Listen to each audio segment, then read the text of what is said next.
The latest weather, traffic, and news updates online at 560theanswer.com. Now, from the Signature Bank Studios. This is Chicago's Morning Answer with Dan Proft and Amy Jacobson on AM 560. The Answer.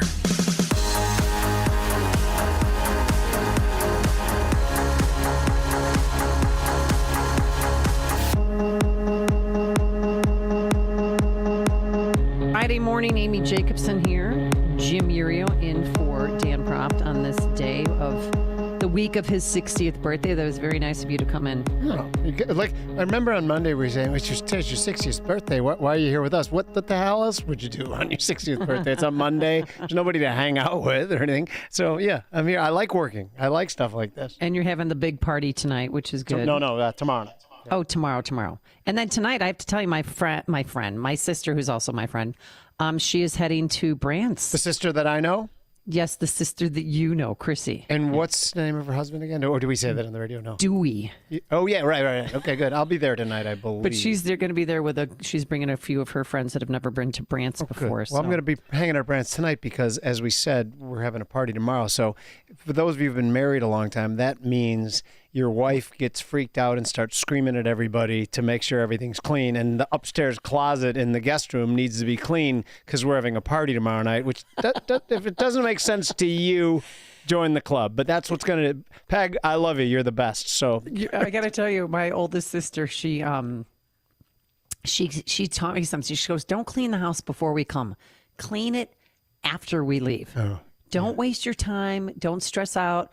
We don't care. Because she's got a family of four, and we don't check the toilet seats. We don't check the sink to see if any, clean it when we're gone. You know what? My wife would not understand one word that you just said. She would look at you like you were from Mars. She's Polish through and through. We are going to have a clean house, and people are going to say, "Wow, your house is so clean." I have to tell you, I'm Swedish, so we clean the clean. Yeah, oh yeah. Yeah, we do. But I find it cathartic. I like doing it. I cannot share that with you.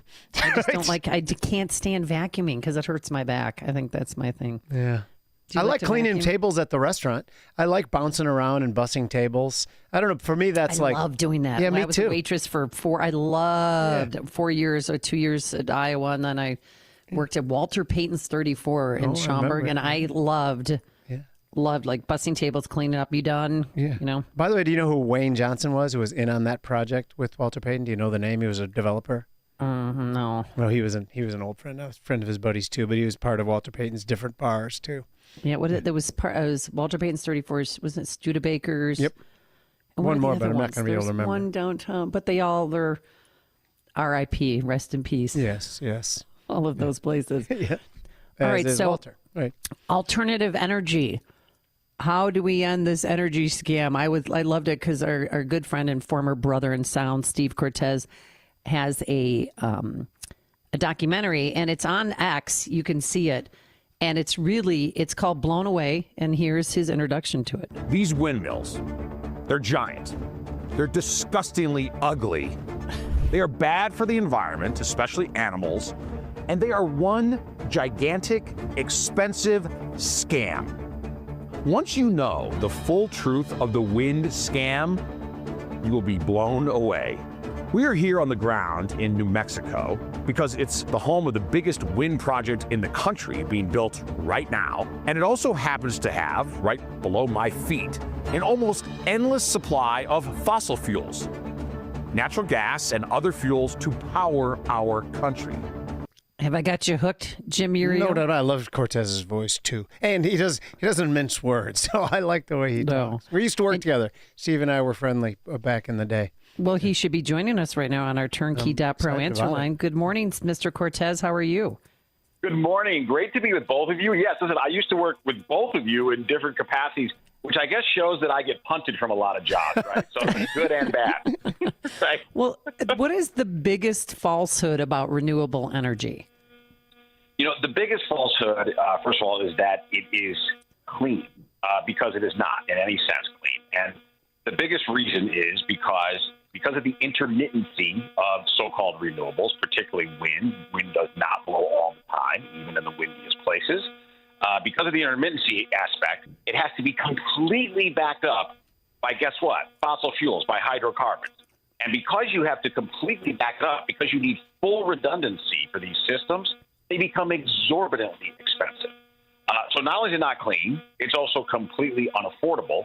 And then on top of those two issues, right, that it's not environmentally sound, that it's not affordable. In addition to that, and this is obviously more subjective, but I think most people, sensible people, agree with me, it's also an aesthetic nightmare. These windmills are hideously ugly, and we are marring some of the most beautiful landscapes in our country. We're doing it all over Illinois, pastoral farmlands. If anybody from Chicago recently has driven to Indianapolis, you've just seen windmill after windmill. We're doing it in ocean vistas. I was just in New Jersey. People are so angry about what's going on offshore in New Jersey. And then, of course, I did that documentary in New Mexico, which I think is some of the most stunning scenery in probably the world in terms of desert landscapes that are now completely marred and polluted, frankly, by these incredibly giant, unsightly, dangerous in many ways, particularly for animals, windmills. It's a giant scam. It's been perpetrated upon the American people. We're paying for it. We're paying to pollute our vistas for windmills that do not work, that need to be backed by the fuels we have right underneath our feet, that we can responsibly harness and empower our lives. And it's time that we end this madness. And I think, thankfully, the tide is starting to turn. President Trump has been pretty adamant on this point. A lot of wind projects are being canceled. I think the aesthetic issue is grabbing a lot of folks who maybe don't agree with a lot of our agenda on other things, but they agree with me there. They're like, yeah, these are just, they're ugly. And if you love nature, if you love natural vistas, you revolt against them. And I think by using that argument first of the aesthetics, we get them to then pay attention to some of the more substantive arguments, or I shouldn't say more substantive, but the more data-based arguments about why it also just doesn't work as a power source. And what I did is, in this doc, I grabbed a lot of quotes from Landman. So a lot of your listeners have probably seen the show Landman about the oil patch in West Texas done by the Yellowstone people. There's a famous rant in there by Billy Bob Thornton's character, where he lectures this lawyer who, by the way, went to Northwestern, so sort of Chicago connection. I mean, I know she had the Northwestern hat on. And actually, you know what? Let's not talk about it. I want to play it for you so everybody can hear it, just in case they missed it. Have any idea how much diesel they have to burn to mix that much concrete or make that steel and haul this out here and put it together with a 450-foot crane? You want to guess how much oil it takes to lubricate that thing or winterize it? And its 20-year lifespan, it won't offset the carbon footprint of making it. And don't get me started on solar panels and the lithium in your Tesla battery. And never mind the fact that if the whole world decided to go electric tomorrow, we don't have the transmission lines to get the electricity to the cities. It'd take 30 years if we started tomorrow. And unfortunately for your grandkids, we have a 120-year petroleum-based infrastructure. Our whole lives depend on it. And hell, it's in everything. That road we came in on, the wheels on every car ever made, including yours, it's in tennis rackets and lipstick and refrigerators and antihistamines, pretty much anything plastic. Your cell phone case, artificial heart valves, any kind of clothing that's not made with animal or plant fibers, soap, hand lotion, garbage bags, fishing boats, you name it. Every thing. And you know what the kicker is? We're going to run out of it before we find its replacement. It's the thing that's going to kill us all. And that, one part, though, that you mentioned and blown away is that the one fallacy of that rant was that we are not going to run out of oil in 120 years. Can you explain? Yeah, correct. No, that's the only thing he got wrong in that rant, but that's significant, right? And I want to point that out, particularly because of natural gas. We have so many hydrocarbons all in, coal, crude oil, and natural gas, but especially natural gas, that we are absolutely not going to run out. We actually literally have centuries. Now, listen, I'm not saying that we won't at some point have workable renewables. I think we will, and I make the case in the doc.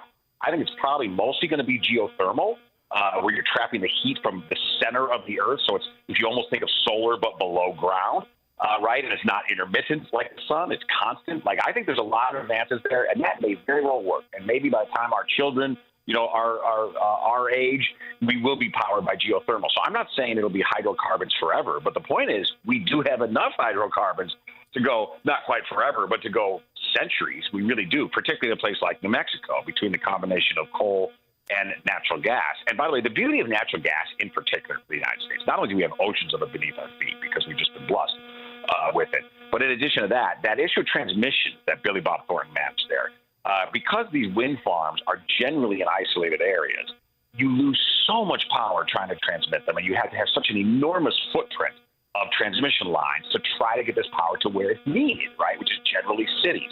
That's not the case with, there's so much latency. That's not the case with natural gas. You put natural gas into a pipeline, you ship it, you don't lose a drop. It's totally environmentally safe. Every bit of it arrives at the destination. Doesn't matter really where you got it from as long as you have a good pipeline system. And a real-world example of this, by the way, is New Mexico, which has endless natural gas, is unfortunately one of the poorest states in America. The poorest by some metrics. It shouldn't be, right, but bad mismanagement.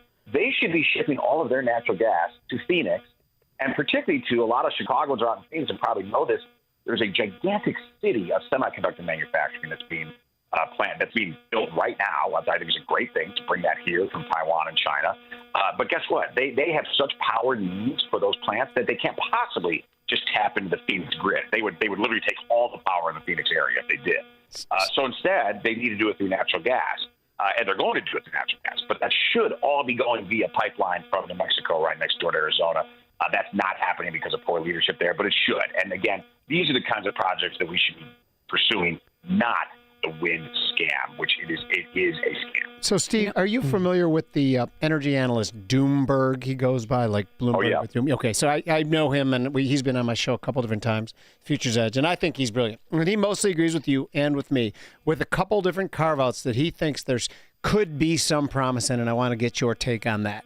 He thinks, and the first part, I think I know what your answer is going to be, but the second part, I think I know too. But the first part, he said solar. Solar, not huge, big fields of solar, but perhaps solar in specific houses for roofs made of that. I think you're going to say that's nonsense, but then nuclear's number two. Can you address both of those? Sure. Well, if I can take the second first. Yeah, listen, I'm totally pro-nuclear. Yeah. And, by the way, 3 Mile Island, a lot of folks may not know this, 3 Mile Island, right, which scared a lot of Americans, unfortunately, away from nuclear energy. 3 Mile Island was just bought by Microsoft. Big tech is starting to literally buy nuclear plants because their power needs are so vast. Yep. We can do nuclear completely safely and efficiently. And I love nuclear. It is actually part of the solution for us. Regarding solar, look, I do agree with Doomberg that putting solar, for example, on top of existing buildings, right, where you can, even if it's not dependable because of the intermittency issues like wind, it still makes some sense, right? It does. So I'm not totally against solar. I'm totally against massive subsidies. I'm totally against replacing very valuable and beautiful, pristine land, and particularly agricultural land, with solar, and that is being done by fiat. That is being done in a compulsory way in a lot of parts of America. Totally against that for the same reasons that I'm against wind. But I will agree that and by the way, that's why my doc focused on wind rather than solar, because I do think solar has some application. I don't think wind has any. Okay, it's ridiculous. It's literally, it is a technology from the 16th century Holland. Okay, stop pretending that this can power the American economy today. It cannot. Well, I was going to ask you, too, because when you were in New Mexico, you sat down with Myron Lizer. He was the former VP of the Navajo Nation, and here's what he said. I had to scoff at that because how can you build back to a place you've never been? Talking about Indian country, we've never had, factories on our lands. We've never had, a lot of the benefits that and the amenities that metropolitan areas had. So we need the jobs, and we know we have to invite industry, and we need the federal government's help to help us direct policy to those changes. But being partners, truly partners, where we're not exploited, we're not, getting the short end of the stick. And so when President Trump talks the way he talks, as a businessman, I understand that. And I know that consensus would easily be garnered in Indian country if we knew that we truly had a seat at the table. There truly was an equity partner consideration for us. Now, he spoke at the RNC. I remember listening to him. But can they take oil from Indian reservation land? I mean, how is he trying to change things? Right. Well, thankfully, because they do have sovereignty, right, over their land. They are free to, in a really responsible way, harness their energy resources and coal, natural gas, and oil. And but that was a fascinating interview, and I would encourage the audience, because, of course, in the final documentary, which is 24 minutes long, I think we only have about 5 minutes of him. It's about a 40-minute discussion with him, which you can get on my website, the full discussion. Myron's a fascinating guy. But he pointed out to me, which I never thought about. He said, who cares more about the environment, right, than American Indians, right? We are literally the stewards of the land, and yet these leftists are telling us that we're doing something abusive because we're mining coal on Indian land. He's like, no, we're mining coal and burning it really, really cleanly to power America. And this is important. It's a resource that we were blessed with and which we should use to help our community. But that was an important point I thought of, like, holy cow, think of how haughty and arrogant it is for some environmentalists in Chicago with a Northwestern hat on to tell Myron on the Navajo Nation land, you don't know how to take care of your land and you're abusing your environment. I mean, it's absurd on its face, isn't it? But yes, and what's really funny is that I believe the environment, like actually the environment, not the nonsense that they're chasing from the fringe on the left. That is an issue that could easily belong on the right and the conservatives. And if anyone wants to know where the crossover could be, just go to a Ducks Unlimited meeting. Talk to hunters and farmers now, and they'll be like, farmers, they caused the Great Dust Bowl. Yeah, that was 100 years ago. Things are different now. But do you think that if the right really had just a sensible environmental policy, because we all want a clean environment, that they could put a stop to this nonsense from the left? No, I think so. And you're right. Listen, we should not feed this issue. And for example, I talked to ranchers around this wind farm project that's going on right now in New Mexico. And the ranchers, and I don't mean just like the big ranchers who own a lot of land. I mean folks who just work with their hands on the ranches, blue collar types. These people, they all resent so much about the windmills. For example, what it's doing to water. I didn't realize that, how much water it takes where water is scarce in New Mexico, both to build and then to operate on an ongoing basis these plants and these wind farms.